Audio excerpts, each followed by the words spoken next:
April 2026. The blue planet seems to hold its breath in the midst of a geopolitical nightmare.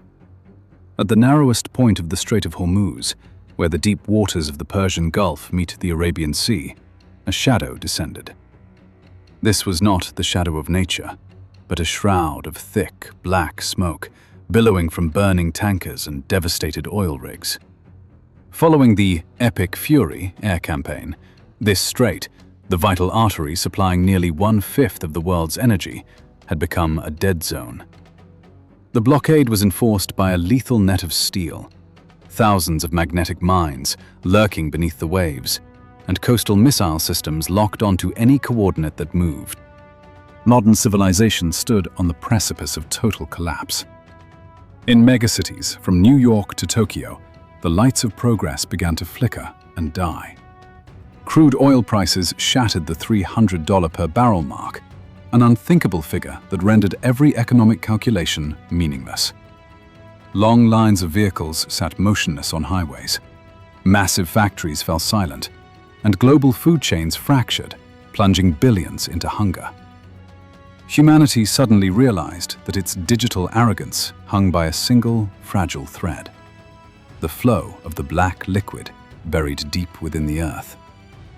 Within the strait, dozens of colossal supertankers lay trapped like steel carcasses, helpless against invisible minefields.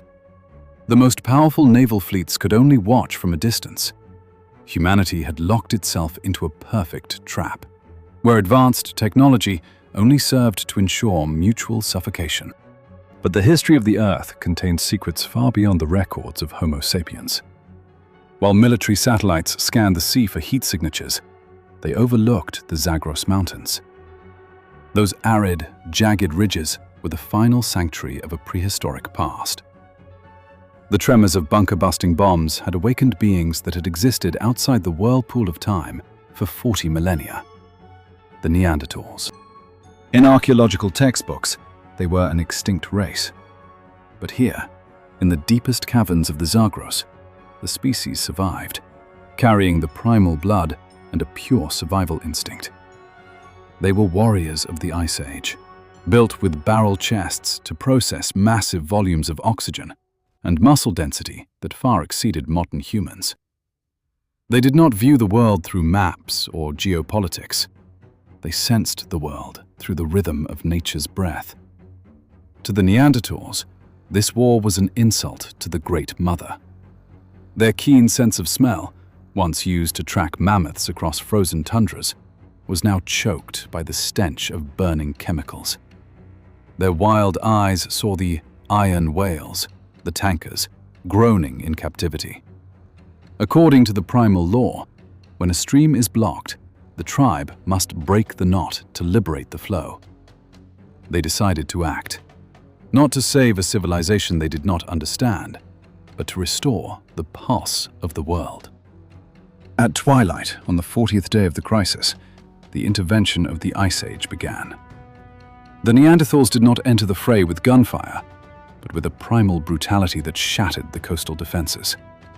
As modern soldiers stared at their radar screens, massive shadows plummeted from the sheer cliffs of the Zagros. They wore no armor. They coated themselves in cold marsh mud to vanish from infrared sensors, becoming invisible ghosts on a high-tech battlefield. What followed tore apart every military doctrine of the digital age. Creatures with muscles like carved stone, moving with the speed of mountain lions despite their massive frames, charged directly into heavy machine gun nests. Bullets flew, but they seemed only to fuel the primal rage. With hands that once wrestled cave bears, the Neanderthals bent 12.7mm steel machine gun barrels like dry twigs. They hoisted anti-ship missile launchers and hurled them into the sea like discarded toys. They used boulders to crush armored patrol vehicles. Coastal fire was silenced not by smart missiles, but by the bare hands of a species once thought lost to time. The modern world froze in awe as these ancient guardians dismantled the most fortified blockade in the Gulf in a single night.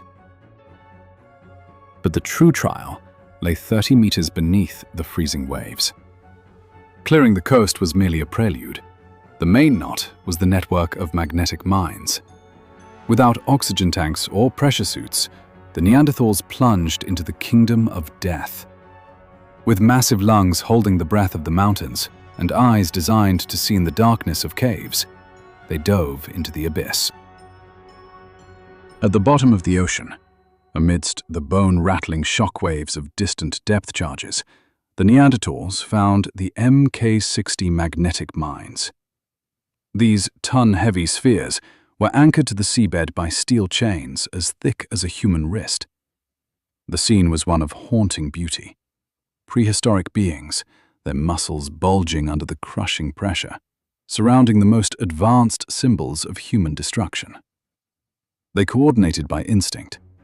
While some gripped the anchor chains with a force that defied biology, others used their rugged, bark-like backs as levers to hoist the steel masses from the sand. The sound of snapping iron creaked through the water. With superhuman strength, they tore the mines from their moorings and hauled them manually out of the shipping lanes. Through sheer grit and agony, the Neanderthals uprooted every poisoned thorn that choked the ocean's lifeline. As the first rays of dawn pierced the smoke-filled mist, the unthinkable happened. The central channel of the Strait of Hormuz was clear. The "all clear" signal echoed across international naval frequencies. A thunderous, resonant horn from the supertanker Titan blared across the water, followed by the horns of dozens of other ships in a magnificent symphony of revival. The iron whales moved, carrying the black blood toward the open sea. Global markets surged. Oil prices plummeted back to $90. Humanity danced in the streets, celebrating an anonymous military miracle. They will never know that the heroes who saved their proud civilization were ghosts from the most ancient past. As the flow returned to its orbit, the Neanderthals stood upon the sun-drenched cliffs of the Zagros. Their massive bodies were covered in wounds, blood mixing with mud, but their eyes radiated a strange serenity. They watched the iron whales slide past one last time. Without a sound, they turned. They vanished into the mountain mist, returning to their long sleep, leaving behind a modern world still struggling with its own greed and mistakes. They left a silent, grand lesson. No matter how much steel and technology we build, the only thing that prevents our collapse is the primal instinct for survival and the sacred balance of nature. The flow was liberated. The wheel of time turns again. But the Neanderthals, the saviors of the Homo sapiens, remain in the shadows, patiently watching the arrogance of humanity from the darkness of the past.